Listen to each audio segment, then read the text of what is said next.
So you wanna go to war with me? You're talking like you think you're royalty. You think that I'm afraid, but I don't break. I heard you question my stability. You think I'll fall just like a guillotine, but I am here to stay. Won't look away. The storm is coming, so you better start running. No, you can't control, feel it in my bones. I'm coming for the, coming for the. All right, guys, howdy. Happy Tuesday, November 28th, 2023. How the heck you guys doing? Welcome back.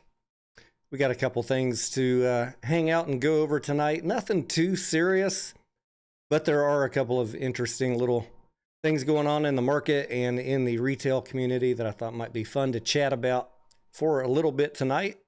So, pop a cold one, pour your favorite tasty adult beverage, and I'll share a little bit of gossip with you. Maybe you guys got some to share with me. And let's talk about what the heck is going on with GameStop. Also, my entertainment activities today, I went to go see the Napoleon movie, so I want to talk with you guys about that.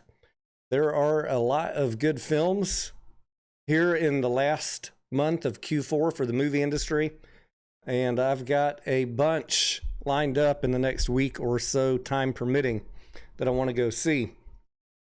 But Napoleon was on tap today, and we can start off talking about that just to kind of chill vibe into it. Douglas, good evening. MD, give me that hedges, burn the shorts. Matt, good evening. John's touchpad, good evening. So Napoleon was, it's Ridley Scott is the producer. Joaquin Phoenix starring as Napoleon. And I was expecting, you know, it's like a 2.5 hour movie. I was thinking it was going to be nothing but massive amount of battle scenes. I mean, Napoleon led over 60 battles. And of course, that's hard to get in 2.5 hours. So they keyed in on a few. And I didn't really know what to expect. I'm not by no means a historian or a Napoleon expert. I think the last time I really looked into him was probably high school. So it's been about 100 years. But I do like Joaquin Phoenix. I like Ridley Scott. And I like battle war type movies. So I went in with very high expectations, had no idea really what to expect, had not read anything about it. And there were some battle scenes in the beginning and kind of sprinkled throughout the movie. And then, you know, finishing up the film with one big one, which I think was probably the Waterloo, the battle at Waterloo. But there was a lot of, you know, character development, character interaction between him and what's her name? Josephine.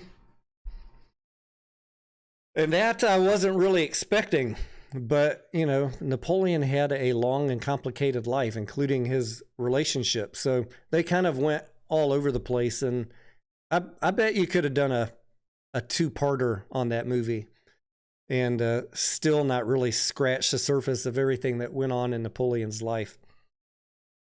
Anyways, everything was very well done. It didn't feel like 2.5 hours.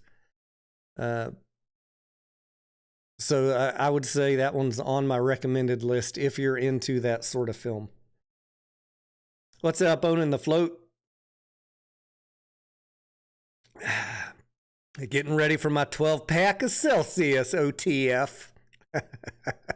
You know, I appreciate you being an adult about everything, because I have no idea for sure which one of us is going to be right about the goodwill, but I'm pretty sure I'm going to be right, Mike. But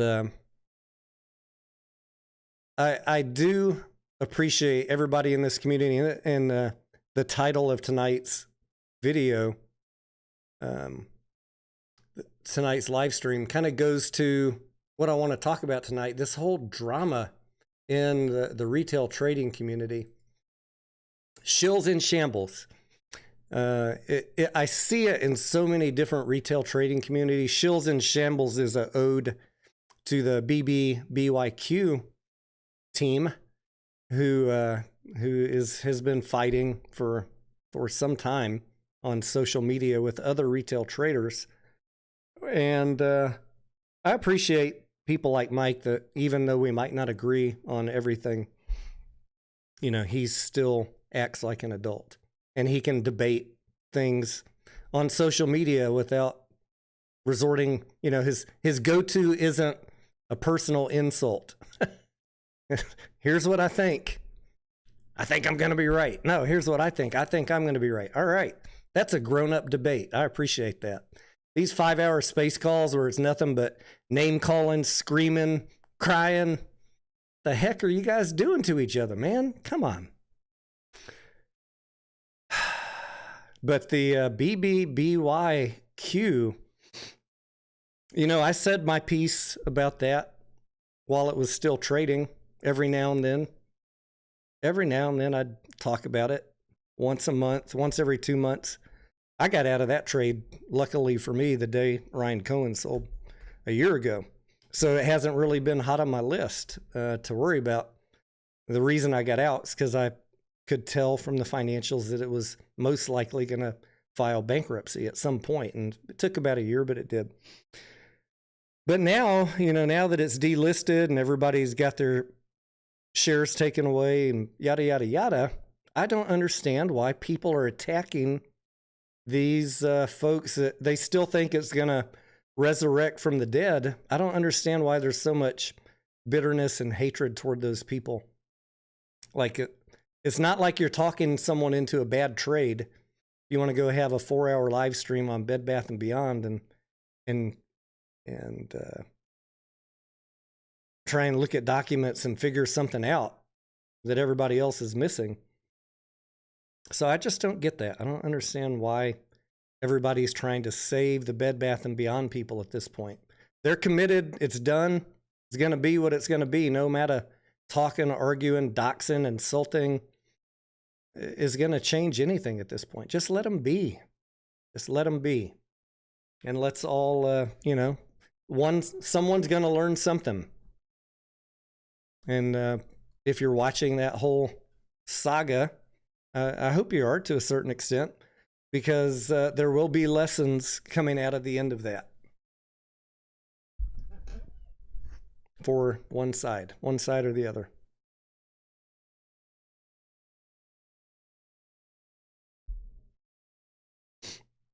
Captain Arma says, what do you have on your face? This is my no shave November, 28 days in, my friend. Okay. Thank you, OTF. I went and got my hair cut. You can kind of see.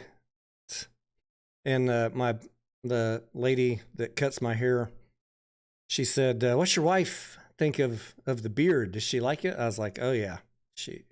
She would love it to be longer, grayer, and scragglier. She's like, really? I don't know. Chick's weird, man. GameStop. Let's talk about GameStop, and let's talk about the meme ETF being canceled. Let's talk about the meme ETF being canceled first. So there is, I have it up here in one of these tabs. I'll pull it down, put it on a screen for you guys.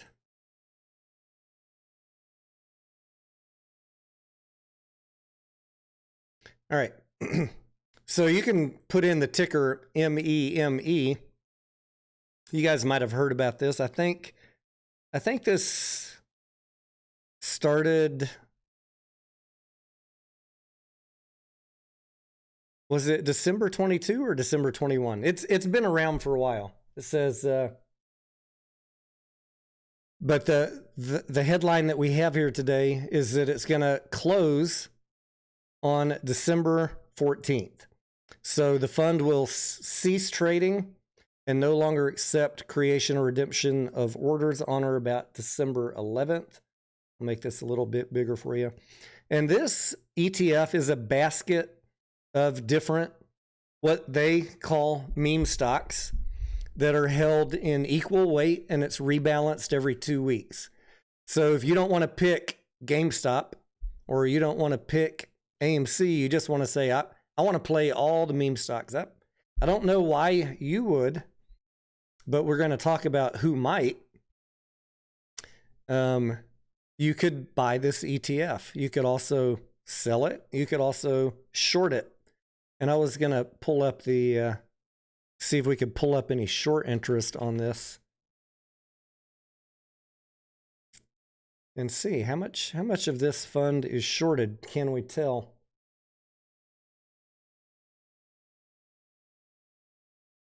Shorts. Not that much, 3%.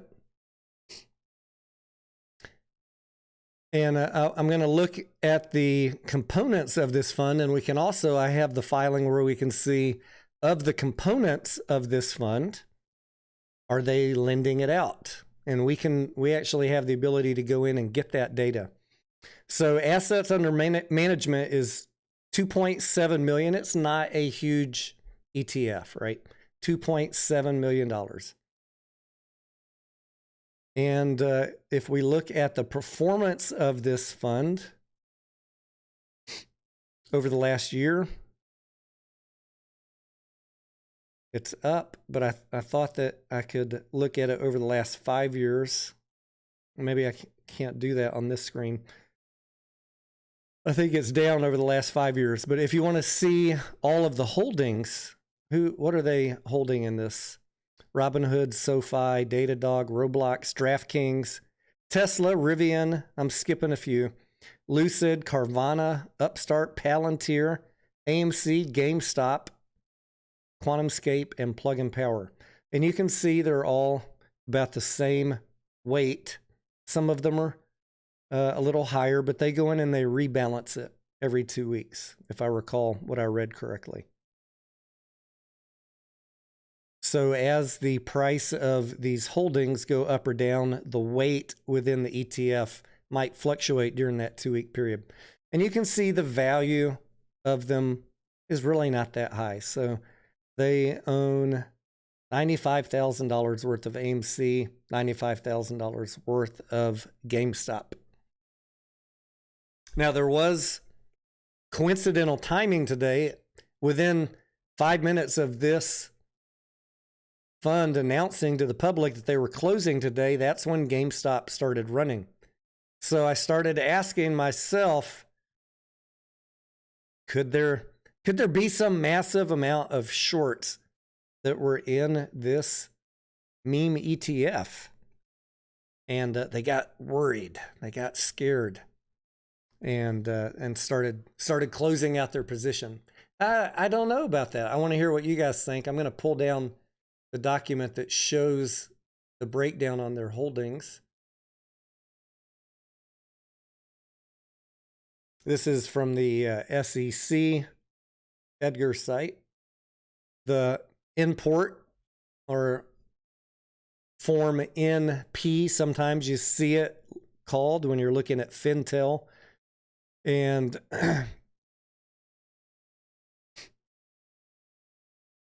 here you can see the name of it, Round Hill Meme ETF. Let me make this a little bit bigger,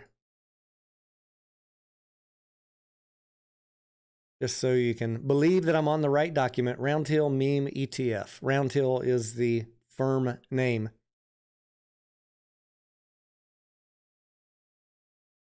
So in this filing, which was date as of which information is reported,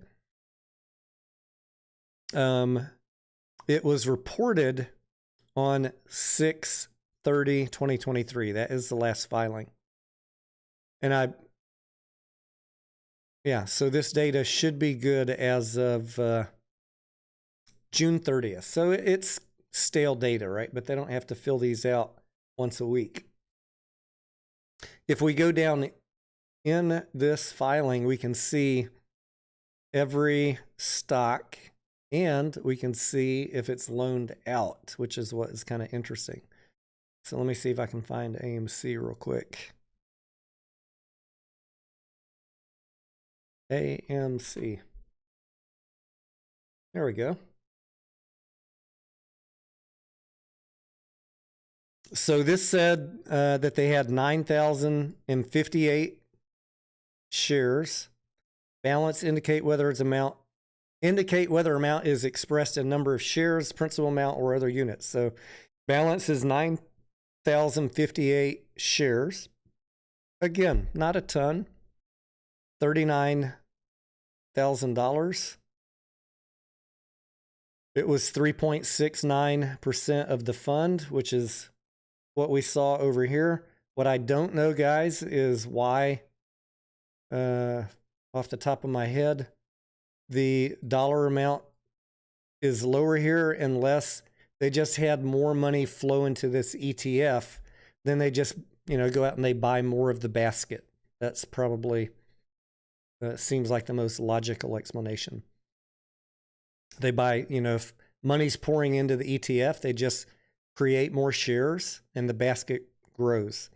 But the weighting of each stock in the ETF stays the same. If we scroll down a little bit further here, though, the interesting thing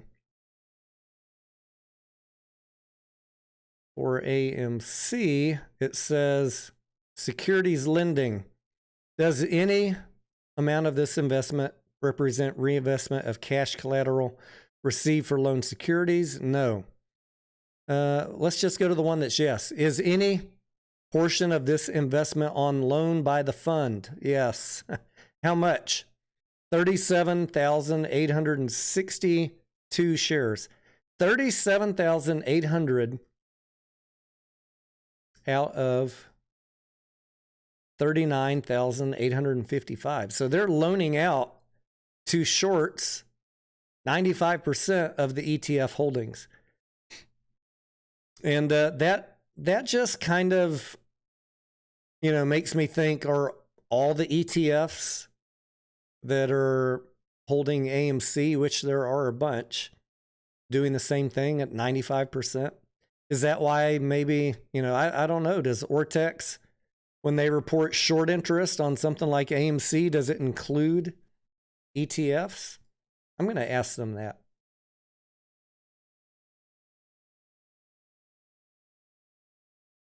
Not right now, but I will ask them that tomorrow.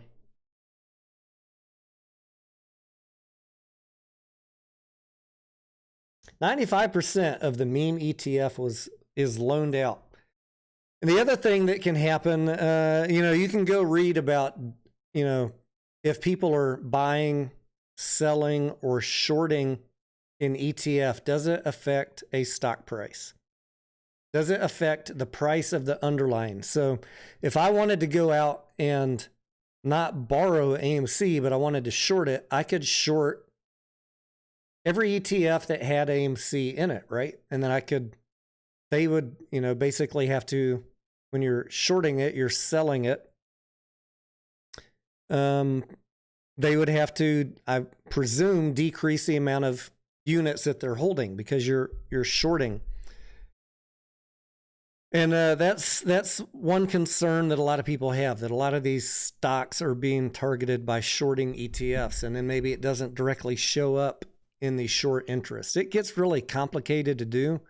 If you're looking at an ETF that's got 1,000 tickers in it, or 50 or 100, and you just want to target, say, AMC and GameStop, and you short the ETF, then you got to go in and you got to go long every other single ticker in that ETF to achieve your goal.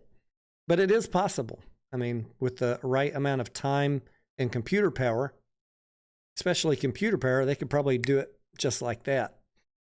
But it's a lot to keep up with. So I never liked the meme ETF just because it was so targeted. Makes it very easy for them just to say, we just want to target, 50% of the holdings in this ETF.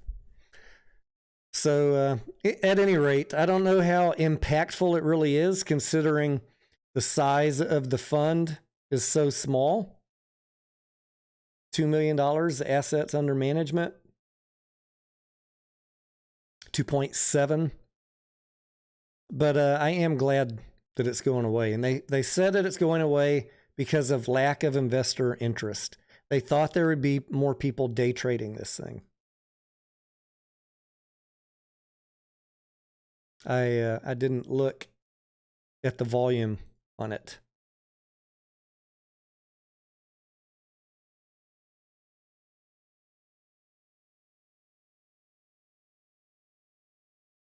$5,900 units today. Average is around 1,000.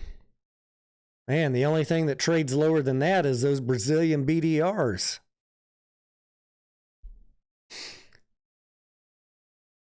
Anya T, what's going on, Anya? Me Gold GME to the moon. All right. So that is the news on the meme ETF. Hopefully I explained to your satisfaction what it is. 20 or so different meme stocks, what they pick to be in their ETF. Equally weighted, about $3 million total. Not a huge amount of shares of any one of those stocks. But I did find it very coincidental that as soon as GameStop started running today, that announcement had just come out that they were retiring this ETF. Here's what happened to GameStop today. 1188 in pre-market. It got this big move up the entire day, and then it continued to run. And if you have Robinhood, I just heard that it was trading over $16 in the last hour on Robinhood. Apparently you can trade 24/7 on Robinhood now. Is that the case? Any of y'all have a Robinhood account? Can you check that for me?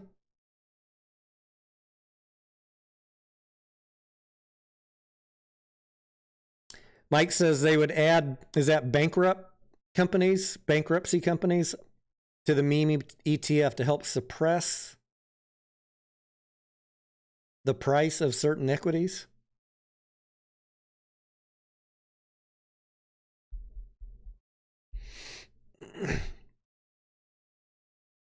Sapientia et Veritas says, you know that all the funds have to loan shares. Yeah, the interesting thing that I didn't show you in that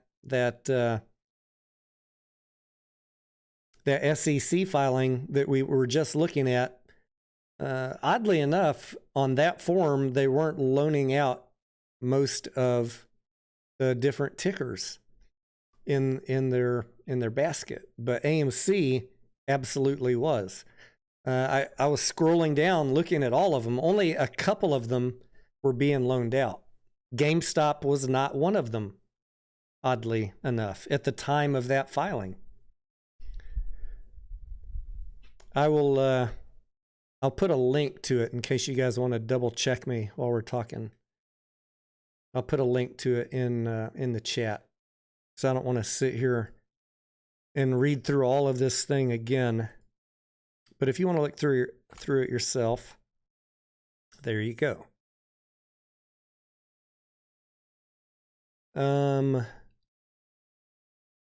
Anything goes, says Tony, are you still in AMC? I am a shareholder. Yes, I bought last week and tweeted it out and posted it in the Discord. What I'm doing is I was looking for an entry on those 2 days where it ran down really hard. Was it Tuesday and Wednesday of last week? I did not buy on the first day. Let me just run through this again with you guys. Just to catch up anybody who hasn't been around. 28th.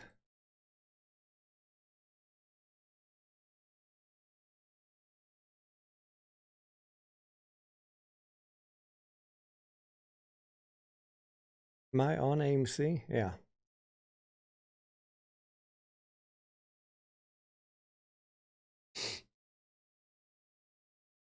So last week was the 20th, 21st, 22nd. We had this big rundown.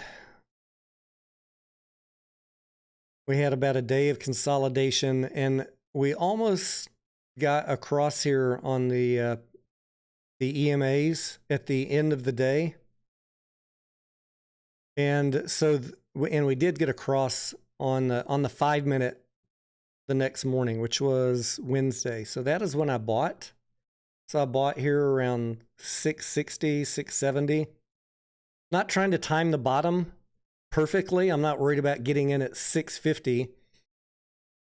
I just want to make sure when I'm getting in that I'm getting in at relatively a point where I can feel nothing's certain, right?